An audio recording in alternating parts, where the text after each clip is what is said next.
Hola, ¿qué tal? Bienvenidos a su canal, El Objeto A del Cine, porque no hay películas inocentes. El día de hoy vamos a tratar de resolver si Bad Bunny en su interpretación de Colorado es tan malo como el conejo que dice ser, o puede haber otros personajes en la trama en donde participa que realmente sean malos. Otra interrogante que vamos a tratar de despejar el día de hoy es de qué manera en la película de Atrapado Robando de 2025 pueden coexistir en un mismo ecosistema exitoso el director Darren Aronofsky y el maestro Bad Bunny. Por un lado, un director caracterizado por imprimir en sus cintas contenidos cargados de psicologismo, de símbolos psicoanalíticos, de críticas socioculturales, de conceptos filosóficos profundos y antiguos, en fin, de un cine que aun cuando se mantiene en los márgenes de lo hollywoodense, no deja de explorar aperturas epistémicas de profundidad. Mientras que por el otro lado tenemos al maestrísimo Bad Bunny, intérprete de trap y que se dio mucho a conocer con la música del reggaetón, que se encuentra en la cumbre del éxito a nivel mundial. Una figura conocida, yo creo que en todos los países en donde exista el alcance de la música y que se encuentra precisamente en esa montaña. Sin embargo, en un género musical que si bien es popular, también no es para todo tipo de oídos. ¿De qué forma pueden participar en un proyecto cinematográfico de este calado ambas personalidades? Pues eso también lo vamos a ver el día de hoy, porque esa conjunción tampoco es inocente, como tampoco es inocente la película que vamos a analizar. Pues bien, esta cinta del año 2025, ya dijimos que en México ha llevado por título Atrapado Robando, o Sorprendido Robando. Está dirigida por Darren Aronofsky y protagonizada por Austin Butler, un joven que hace un papel bastante destacado en esta cinta y que apoya la trama, precisamente la intervención de Bad Bunny en su papel de Colorado, un mafioso vendedor de drogas en tugurios que se ubican en territorios de la mafia rusa en el este bajo de Manhattan de finales de los años 90. Pues bien, el protagonista llamado Honk, que es interpretado por Austin Butler, pues es una especie de lutero poseído o poseyendo a la iglesia. Es decir, nuestro amigo es muy pedo y además trabaja como bartender en un barcito de mala muerte, y vaya que si es de de mala muerte, como vamos a corroborar en la descripción de la historia, que se llama Paulis, Paulis Bar. ¿Por qué se llama así? Pues porque el dueño de este barcito horrible es Paul, jefe de Honk. Y pues Honk es un joven que cuando tenía 18 años era toda una promesa del béisbol colegial. Estaba a punto de ser fichado por equipos profesionales de ese deporte, cuando precisamente por andar en el desmadre y en la peda, pues tiene a bien estrellarse en su coche deportivo en compañía de su amigo Dale. Se estrellan con un poste que parte el vehículo a la mitad, sale disparado Dale y obviamente pues pierde la vida. Y frente a este episodio, pues obviamente la curva de vida de Honk da un rumbo no inesperado, porque de alguna forma vivir licenciosamente a tan corta edad, pues obviamente pronosticaba un no buen desenlace. Huye de esa escena de terror en donde muere Dale, queda lastimado de su rodilla el personaje de Butler, truncando sus aspiraciones en el béisbol profesional, pero sin embargo, antes, durante y después de este lamentable accidente, Honk tiene una relación estrictamente narcisista primaria con su mamá. Es decir, en términos de la teórica clásica del psicoanálisis, este personaje no sale de ese primer narcisismo por el que circulamos todos y permanece en un mundo en donde solamente lo habitan él y su señora madre. El curso natural del psiquismo humano es que ese tránsito nos lleve a la convivencia con la otredad y nos volvamos seres sociales atravesados por el lenguaje en términos de la teórica de Jacques Lacan. Y en ese sentido, sepamos desde el momento en que somos divididos por el lenguaje que nunca vamos a poder tener todo, que existe una convivencia con la otredad, con una otredad que son nuestros pares y con una otredad que es de orden superyoico freudiano, es decir, aquellos que representan una autoridad, una estructuración, pero al mismo tiempo una castración, una limitación de nuestro goce. En fin, con esa relación bastante peculiar que tiene el personaje de Butler, se desarrolla en los años de 1998, a finales precisamente de una década caracterizada por cambios en la sociedad norteamericana, y este joven tiene, además de su afición por el alcohol, pues una relación de noviazgo con una joven llamada Yvonne, que a pesar de ser de las mismas alcantarillas de los bajos estes de los Manhattans, es una chica muy estructurada, muy responsable, es paramédica y quiere mucho a nuestro amigo Hank. Lo quiere tanto que en esa alineación que tiene Yvonne con el orden simbólico, le plantea a Hank que lleven una vida más dirigida hacia algo, con mayor estructura, con mayor seriedad, y no necesariamente en función de casarse, en función de formar una familia, sino simplemente de darle dirección al amor que se tienen, a lo que Hank obviamente no es del todo receptivo, porque no solamente vive en ese narcisismo primario en donde su mamá constituye un eje emocional, sino que además está más alineado al orden de lo imaginario, al orden del desmadre, al orden de los pares. No tiene introyectada esa imagen de autoridad que en términos del psicoanálisis clásico se da precisamente con la salida del Edipo y con la iniciación del concepto de castración como una privación a nuestro goce. Entonces él, eso de la autoridad, eso de la estructura, eso del deber ser, pues no se le dan. Tan es así que pues en esa carrera de pedo, pues lo ha conducido a no más que a tomar cerveza un día sí, otro no, 24/7. En fin, así están las cosas planteadas para el personaje de Butler cuando su vecino se llama Ross, un joven ponqueto, de esos que se rapan la cabeza y solamente se dejan el cabello de en medio muy largo en forma de punta, fijado por todo tipo de materiales y pintado de colores. Este personajazo que es Ross le dice a Yvonne y a Hank que se tiene que ir a Londres porque su papá ha tenido un derrame cerebral y tiene que ir a verlo porque se está muriendo. Para ello, les encarga a su gatito llamado Bud que lo recogen en su departamento del propio Hank, junto con todo y su arenero.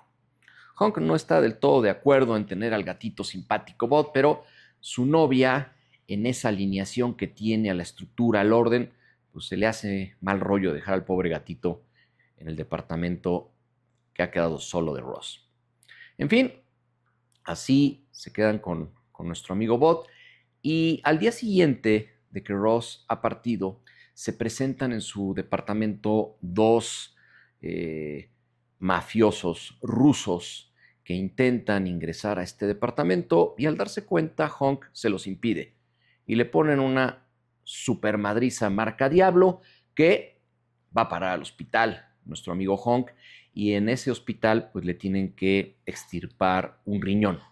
porque se lo han reventado a golpes. Mientras está inconsciente en el hospital, pues lo cuida nuestra amiga Yvonne y se presenta una detective antinarcóticos que deja su tarjeta para que cuando ya esté un poquito mejor el personaje de Austin Butler, pues se comunique con ella y le diga como que qué pasó.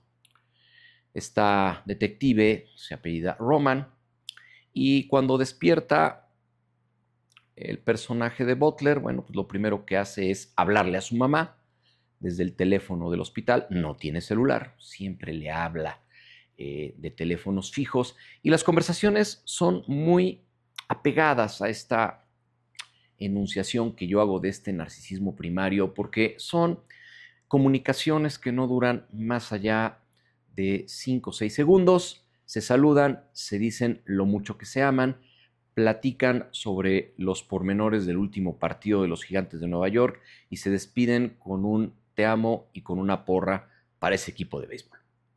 Pero es una dinámica diaria, repetitiva y muy estructurada, es decir, ya pareciera muy ensayada. Después de que hace su llamada, casi de reporte, en donde engaña a su mamá de que no había hablado con ella en 2 días porque se había intoxicado con comida y no porque le habían puesto una madriza marca Diablo, Yvonne pues le da las nuevas de que ahí está la tarjeta de la detective Roman y que con la extirpación del riñón pues ya no va a poder hacer lo que mejor le salía a nuestro amigo Hank, chupar. Entonces ya no puede tomar ni una gota de alcohol y no puede fumar y no puede realizar muchas de las actividades que hacía o no hacía antes de este penoso incidente de los golpes. Recuperándose en su casa, escucha cómo en el departamento de Ross finalmente logran ingresar los rusos mafiosos, volteando patas para arriba el departamento de Ross y sin encontrar lo que aparentemente estaban buscando. En ese punto, nuestro amigo Honk ya se preocupa, ya le aterroriza haber vuelto a presenciar a estos individuos rusos y entonces le habla a la detective Roman, quien se presenta en su departamento y lo interroga, pues como siempre nos interroga la policía cuando vamos a presentar una denuncia, como si nosotros fuéramos los delincuentes. Y después de que me lo intimida al personaje de Butler, le enseña las fotografías de unos rabinos, pidiéndole que nuestro amigo Honk los reconozca y dice que nunca los ha visto y mucho menos ha tratado con ellos y que tampoco ha tenido ningún trato de drogas o de comercio de drogas con su amigo Ross. La detective Roman le dice que esas fotos corresponden a 2 auténticos monstruos que son estos rabinos fotografiados y que a ellos sí les debe de tener miedo. En fin, antes de que se retire la detective Roman, un uniformado de la policía de Nueva York, pues pasa al baño de Honk y se lo deja tapado, ya saben de qué. Se retiran estos oficiales de la ley y nuestro personaje pues se da la tarea de destapar el inodoro en una toma que hace el director del mismo con la suciedad y con el derramamiento del agua mezclada de esta suciedad en virtud de que está tremendamente tapado. Y en esa asquerosidad voltea a ver el arenero del gatito Bot y se da cuenta, en ese horror escópico, que también hay una materia fecal gigante del gatito en el arenero y al observarla bien se da cuenta que es de plástico, que es un juguete y que en el interior de ese juguete hay una llave de color azul en su protección. Aquí quisiera yo hacer un alto para mencionar que la primera pregunta que nos pudiera venir, si es que somos lo suficientemente inocentes, es ¿por qué un director como Aronofsky se preocupa en tomar unos segundos de la película para filmar excremento en un baño, en un sanitario que se derrama? Pues bien, Mi explicación o la explicación que yo puedo encontrar es precisamente esa carga psicoanalítica que hay en mucho de lo que él hace. Para Jacques Lacan existen 4 objetos parciales de la pulsión: la mirada, la voz, el seno materno y el excremento. Son 4 objetos que el sujeto dividido toma en su inconsciente como una remembranza de aquel estado de felicidad total que tenía antes de nacer.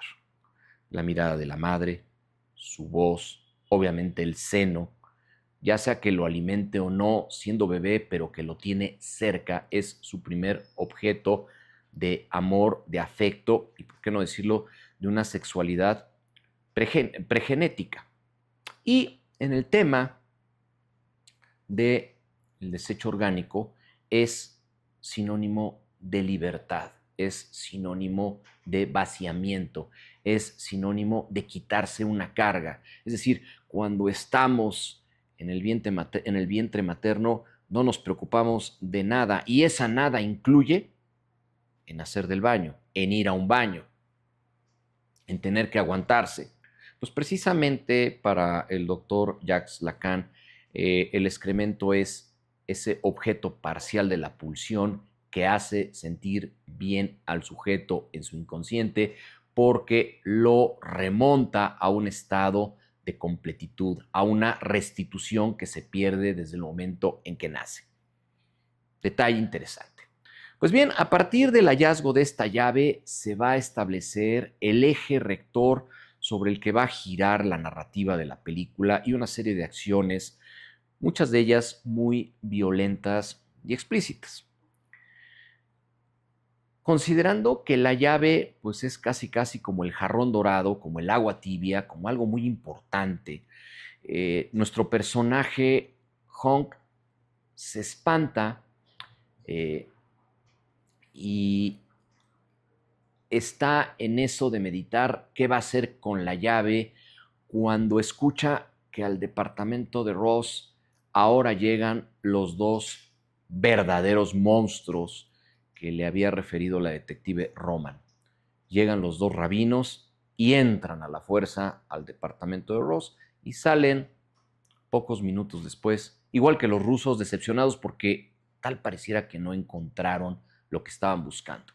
En el imaginario de Honk, inmediatamente aparece la llave como aquello que están buscando todos estos mafiosos. Y digo mafiosos porque más allá de la descripción que haya hecho Roman de estos rabinos, pues sacan las pistolotas y con pistola en mano se meten al departamento de Ross. Es decir, estos pues rezaban de vez en cuando, pero la mayor parte del tiempo pues se dedicaban a la mañosada. Ya preocupado, le habla a la detective Roman y cuelga la llamada. No alcanza a dejarle mensaje porque no sabe qué hacer. Volvemos a lo mismo, esa decantación de un sujeto que aún no sale del narcisismo y que no le queda claro que en estos casos a quien tiene que acudir es ante la autoridad superyoica. Tiene que recurrir al orden de lo simbólico para alinear el caos que está prevaleciendo en su vida y sin embargo no lo hace. ¿Qué hace? ¿Qué hace todo individuo que le gusta más el desmadre que el orden? Pues lo que siempre hacen, se va a empedar a la cantina de su jefe Paul con el pretexto de que le guarde la llave. Es un pretexto totalmente pueril porque lo pudo haber enterrado en una maceta, lo pudo haber puesto en algún parquecito, en fin, pero cualquier pretexto es bueno para este tipo de personajes y se pone una borrachera marca Diablo en ese bar en donde solía trabajar, acaba despedazado, eso sí, muy divertido, y oyéndose en el fondo música de los 90s que selecciona muy bien el director para hacernos sentir la vibración de esa época y la alegría, ¿no?, en torno de la festejación. No sé qué estaba festejando porque le acabo de poner una madriza, lo está buscando la mafia de los rabinos, lo está buscando la mafia de los rusos, pero bueno, él sentía que estaba festejando algo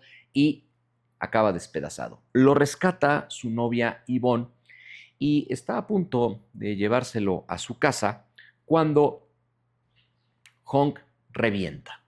Honk revienta y reprocha a los cuatro vientos que él, pudiendo haber tenido todo, está en una situación miserable.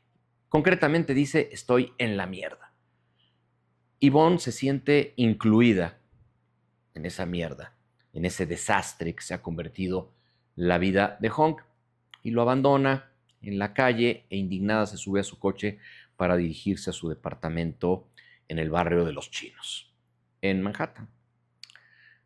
Así las cosas, bastante pedo, y como puede, Honk llega a su departamento y se duerme. No alcanza ni siquiera a llegar a su cama, se duerme en el piso. Al día siguiente, cuando despierta, pues ya lo tienen ahí apañado en su propio departamento los rusos, pero ahora bajo el mando de un socio de ellos, que es el puertorriqueño Colorado, interpretado por el maestro de maestros, Bad Bunny. Bad Bunny, con su cara de Bad Bunny, porque no tiene otra, representa sí a un delincuente que, como decíamos al inicio del video, vende drogas en clubes de su propiedad bajo el permiso de la mafia rusa. Pero se nos dibuja el personaje tal y como aparece cantando, con esa cara de niño tratando de simular ser un conejo malo, y que los más feroces críticos, si quisieran explorar en la superficie, dirían que es un pésimo actor. Sin embargo, para un director como Darren Aronofsky, eso no es creíble.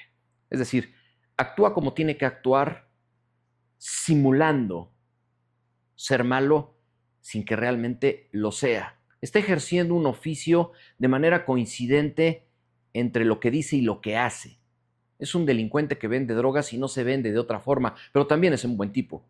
Tan es un buen tipo que más adelante descubriremos que ni siquiera había tenido el valor de asesinar a nadie hasta antes de que surgiera este problema con Honk.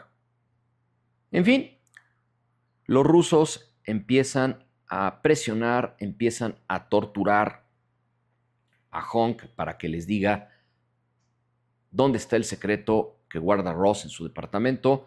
Y entonces Honk les dice que el secreto es una llave. Pero como se fue de pedo o de pedísimo, no se acuerda dónde está y que le den un poco de chance para que la encuentre. Enfurecidos, los rusos empiezan a quitarle salvajemente las costuras de la reciente cirugía. Y por su lado, Colorado habla con él, lo presiona, pero ni es violento en lo físico y tampoco en el lenguaje. Incluso el propio Colorado le dice, me estoy portando nice contigo. En eso andan cuando el vecino de Honk, que se llama Dwayne y que se dedica al diseño de páginas web, amenaza con llamar a la policía en virtud de los gritos y los azotes que se escuchan en el departamento de Honk. Y esto espanta a los rusos, espanta a Colorado y se van. No sin antes el personaje de Bad Bunny dejarle su número telefónico apuntado en un papelito a Honk y decirle que si se acuerda dónde está la llave, que le marque, advirtiéndole que si esa llave no aparece, lastimará a todos los familiares que nuestro personaje Honk tenga en el mundo. Acto seguido, se retira. Así las cosas, Honk, con todo y que pues había peluciado a su novia, corre con todo y gato a su departamento para decirle lo que ha estado ocurriendo, le deja al gatito y dice, ahorita vengo, pues voy a arreglar este pedo. Sale del departamento de Yvonne y ya lo están esperando los rabinos, quienes lo persiguen con pistolas en mano y logra escabullirse. Se esconde en un restaurant bar chino, donde se está echando ahí unas agüitas, porque recordemos que pues ya había estado bueno eso del alcohol y sin riñón, pues menos. Tratando de respuesta, creo que todos la podríamos tener por anticipado. Se dirige a lo malo y le habla a Colorado y le dice: ya me acordé dónde tengo la llave. Deja, voy por ella, te la entrego y acabamos en paz. Muy amablemente el personaje Bad Bunny le dice: ok, no hay ningún problema, nada más te recuerdo que la amenaza sigue en pie y que tengo muy presente a tu amiguita que vive en el barrio chino. Cuelga el teléfono Honk y de inmediato se le prenden las alarmas de que pudiera estar en peligro su novia. De inmediato se regresa al departamento de Yvonne y descubre que está muerta, que le han puesto un balazo en la sien y que incluso también le fue mal al pobre gatito Bot porque tiene lastimada una patita y la tiene vendada.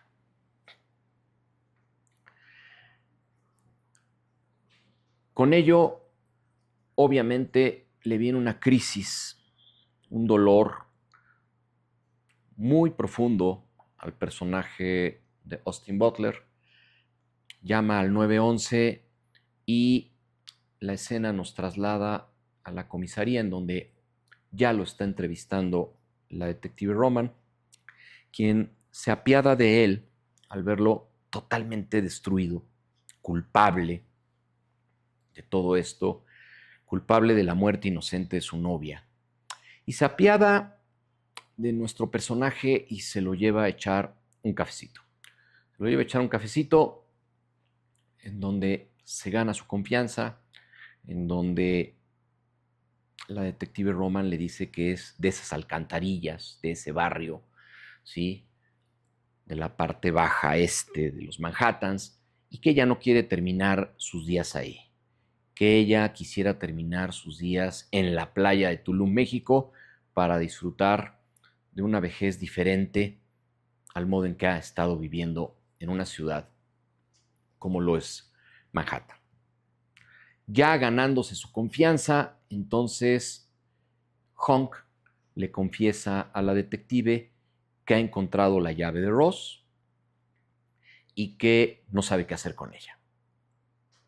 La detective le comenta que probablemente esa llave conduzca a una cantidad de dinero bastante considerable que había custodiado Ross con motivo de la venta de narcóticos, en donde estaban involucrados los rusos, Colorado y los rabinos. Le dice a Honk que va a pedir refuerzos y esos refuerzos efectivamente llegan. Y los refuerzos son los rusos y el personaje Bad Bunny. Impactado, cuando todavía no acaba de salir del trauma de la muerte de su novia, descubre que la detective Roman pues, es una corrupta y que no solamente eso, tiene funciones de dirección en toda esta estructura de los rusos y del propio Colorado. Todos juntos entonces se dirigen al bar de Pauli para quitarle la llave y entonces sí atascarse con el dinero que tiene custodiado Ross. Sin embargo, todo sale mal porque en el bar de Pauli se arma una balacera en donde muere él, muere otro amigo del bar que se llama Amtrak. La policía Roman mata al personaje de Bad Bunny porque ya se estaba empezando a poner loco, ¿sí? Incluso en esa escena del bar es la primera ocasión en su vida en que Colorado mata a alguien y es precisamente al amigo de Pauli, a Amtrak. Y en medio de todo este caos se logra dar a la fuga Honk para regresar a su departamento y al darse cuenta que la llave no se la había dejado a su amigo Pauli, no estaba en el bar. Recuerda que al haberse vomitado en la ropa la noche de la peda, pues el pantalón todo guasqueado se lo deja a un homeless que vive en la puerta, en la calle, pero a las afueras de la puerta de acceso a su edificio. Entonces se va con este abandonado de la vida y efectivamente él tiene la llave. Se sube a su departamento y está en esas, entrando en penumbras al mismo para que nadie lo vea, cuando escucha ruidos de que alguien se ha metido a su departamento. ¿Quién se ha metido? Ross. Ross ha regresado de Londres, pero no se da cuenta porque todo está oscuro y le pone un batazo como solamente nuestro personaje Honk sabía hacer, con eso de que había sido casi fichado por equipos profesionales del béisbol.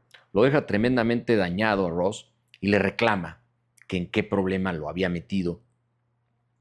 Y Ross le dice, es que la realidad fue que mi papá sí tuvo un infarto cerebral. Mi papá acaba de morir y no tuve tiempo de avisarle a todos los mafiosos que me iba a ir para atender esta emergencia, pero que iba a regresar, aunque ellos ya den por hecho que yo ya me robé todo su dinero. Con esta explicación, entonces le dice Honk, vámonos a donde tengas el dinero y vamos a resolver este problema.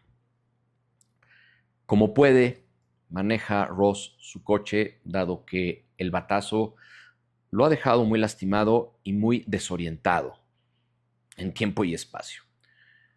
Finalmente llegan a la bodega, en donde está el dinero producto de la venta de drogas en un negocio que involucraba a todos estos mafiosos que hemos venido mencionando, y Ross se da cuenta que no puede vivir Honk. Es decir, una persona tan informada, pero sobre todo sabiendo dónde están poco más de $4 millones en efectivo, tiene que morir.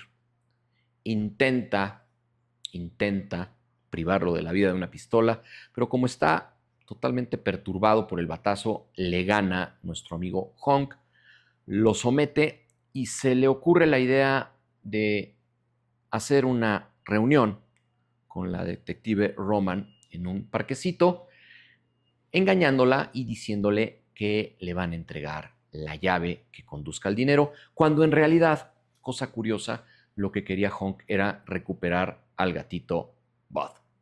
La reunión en el parque se lleva a cabo y obviamente, como era de suponerse, no concluye bien, toda vez que uno de los rusos que ahora comanda la detective Roman muere en una absurda balacera y persiguen a Ross, a Honk y al gatito hasta un estadio de béisbol en donde la muchedumbre permite que nuestros amigos se fuguen con todo y gato, pero nuestro amigo Ross no la libra, toda vez que queda muerto en uno de los asientos del tren que abordan para escapar, debido precisamente al batazo que le acomodó nuestro amigo Honk.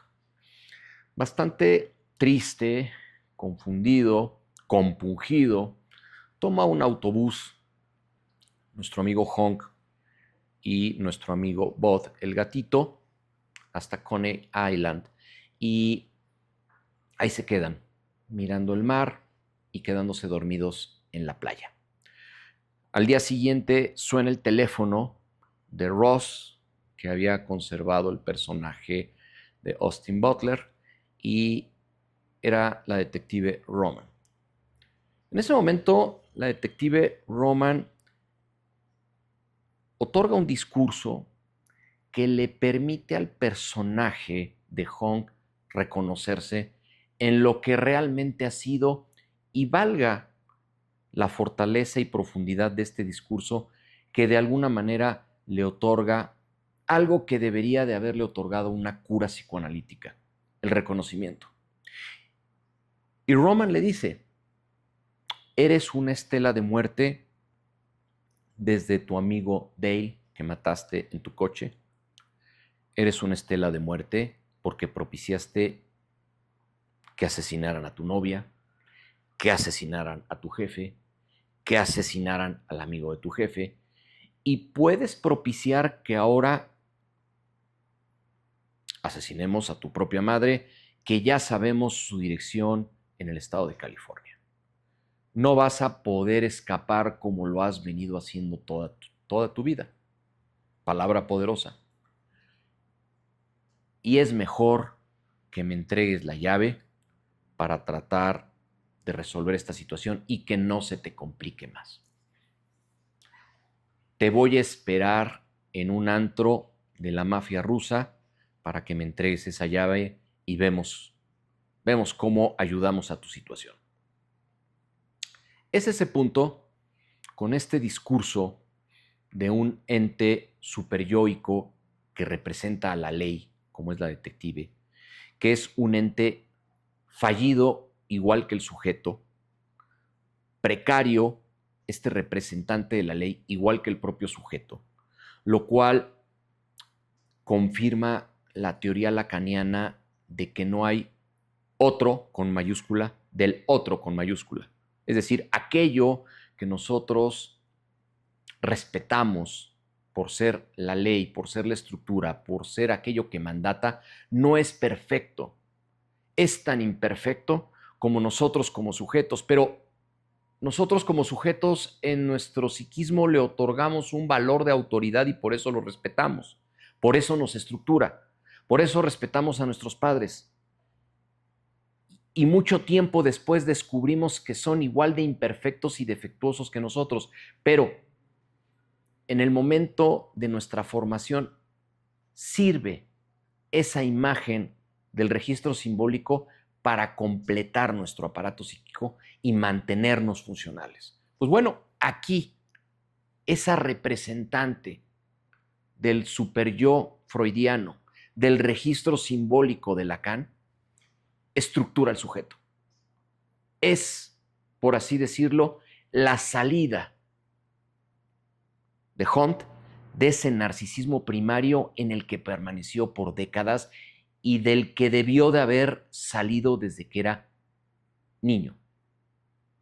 Al reconocerse el personaje en esa realidad, en ese principio de realidad freudiano, toma el teléfono y le habla a su madre para dos cosas. La primera, para decirle que se salga de su casa, porque en una de esas la pepenan.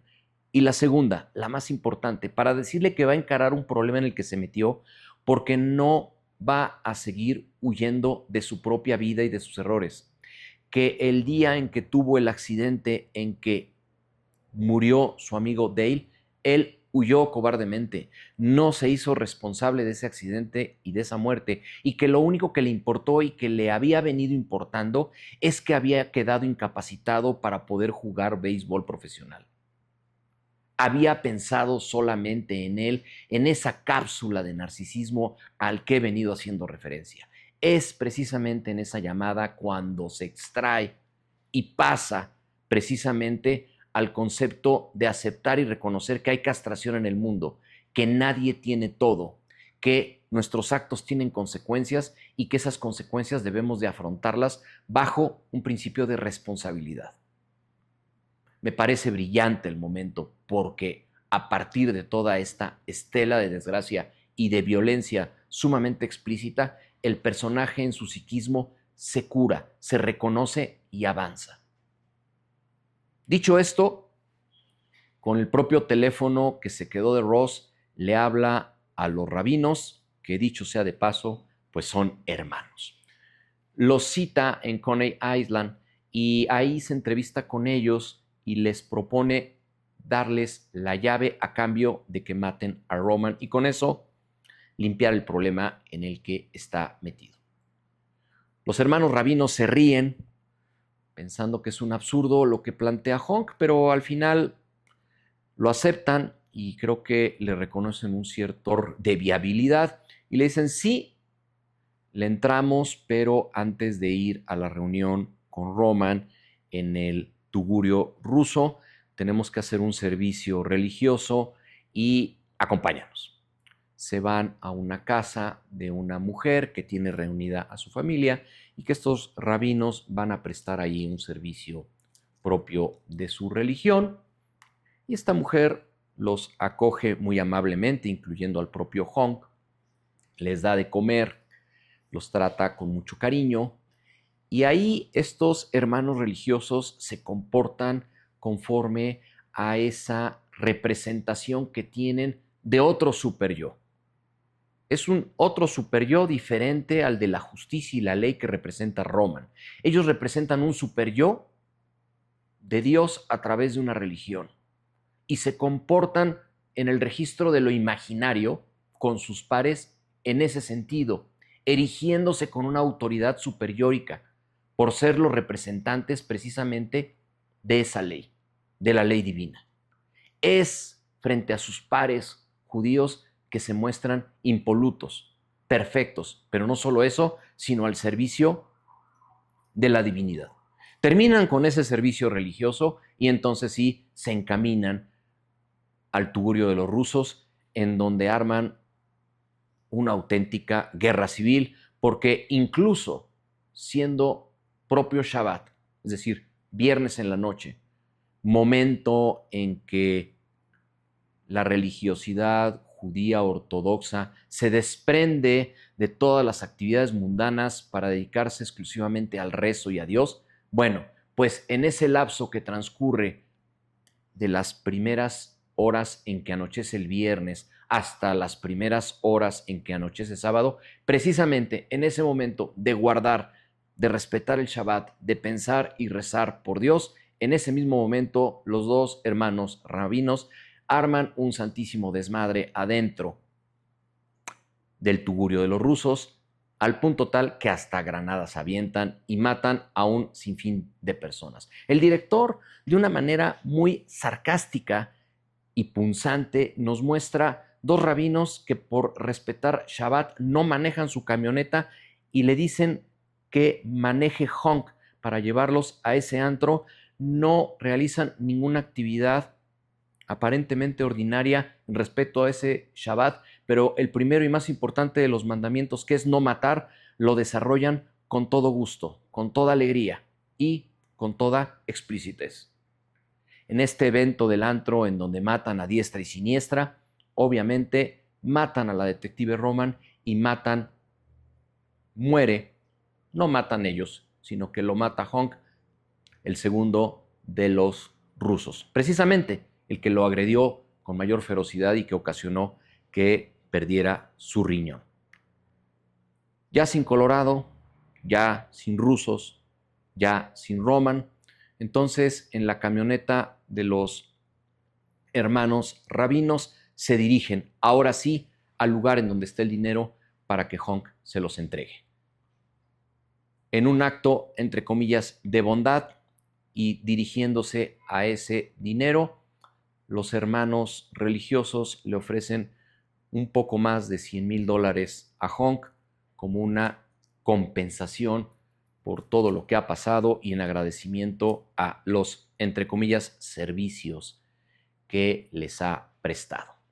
Todo ahí va aparentemente bien encaminado a un perfil de final cuando uno de los hermanos religiosos le pide a Honk que le encienda un cigarrillo con un encendedor en forma de pistola, mismo encendedor que era de Yvonne, la novia de Honk.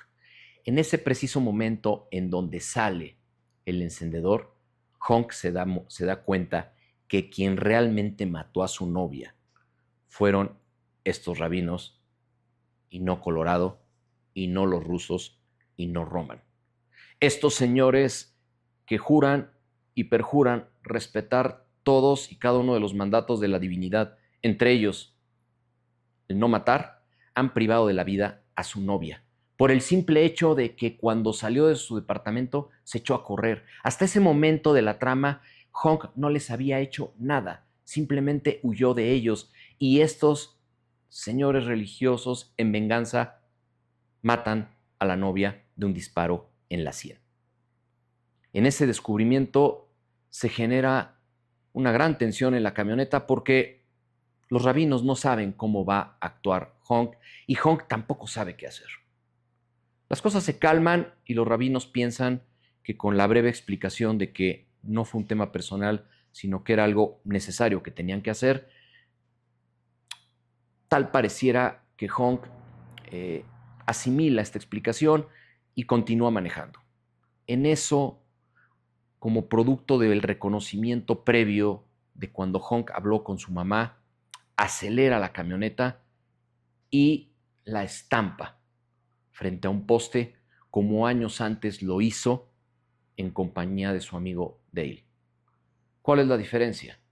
Que mientras el accidente en el que murió su amigo fue un acting, que en psicoanálisis es aquello que nosotros performatizamos sin pensar, sin reflexión, producto de nuestras psicopatologías, en este caso es un paso al acto, que en psicoanálisis es precisamente cuando actuamos, pero bajo una influencia de la reflexión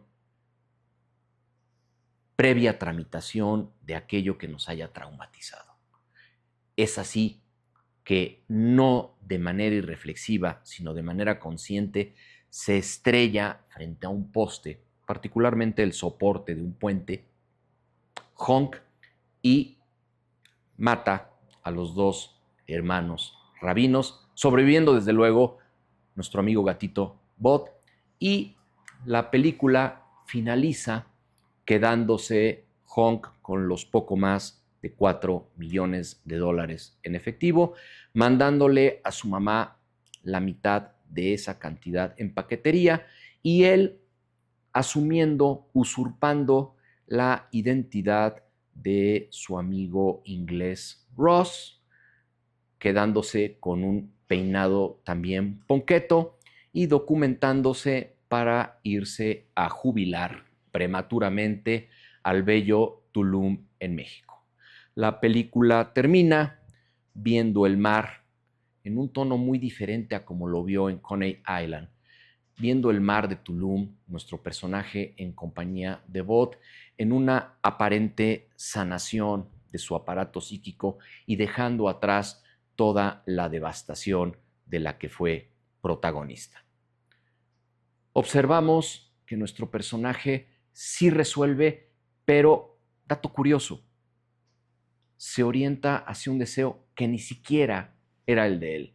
Hace suyo el sueño, el deseo de la detective y se lo introyecta. Y si la detective, que era de las mismas alcantarillas del lugar en donde él vivía, pensaba como un ideal del yo jubilarse en Tulum, él asume como propio ese sueño y lo materializa. ¿Qué es lo que nos enseña la película en este caso? Nos enseña cosas muy poderosas y al mismo tiempo devastadoras. Nos enseña que el conejo malo en realidad era el más bueno de todos los malos, porque él guardaba algo que se llama ética de sí mismo. Él nunca se presentó siendo el representante de algo que no era. Él se presentó tal cual como lo que él ejercía. Era un comerciante de drogas, era un mafioso, era un individuo contra la moral, pero con una fiel ética, es decir, era fiel a sí mismo. Había una congruencia entre lo que decía y lo que hacía.